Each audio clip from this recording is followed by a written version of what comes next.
Hindi makatwiran ang ginagawang expansion ng Dole Philippines sa barangay ng Lake Cebu. Ayon kasi kay Governor Reynaldo Tamay Jr., umakyat ang mga tauhan ng Dole sa lugar dala ang mga bulldozer. Ang nakakadismaya pa, ayon kay Tamayo, walang haba sa pinabagsak ng mga ito ang mga punong kahoy at niyog sa nasabing barangay.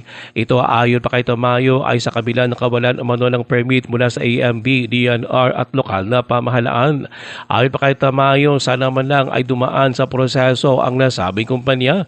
Doon sila mag-expand ng pineapple plantation. Ang problema, sinisira nila yung environment. Sumisigaw tayo ng problema sa coal. Ngayon, yung coal, matataas na yung puno. Pero ito sila, yung mga puno, tinutumba nila sa bundok, watershed area. Binigyan din pa ni Tamayo na dapat nakapagsumite rin ng plano ang Dole Philippines para malaman kung saan padadaluyin ang tubig na hindi kayang i-absorb ng kanilang mga pananim. Ayon pa kay Tamayo, pinatigil na nito at inireport sa DNR ang ginagawa umano ng nasabing kumpanya sa NED. Tutumbahin lang yung puno, tutumbahin lang yung niyog. Hindi ba nila alam na may proseso yan? Kukuha ka pa ng permit sa Philippine Coconut Authority para tumbahin yung niyog. Kukuha ka pa ng permit sa DNR para tumbahin yung puno. Sila baliwala sa kanila dahil foreigner sila.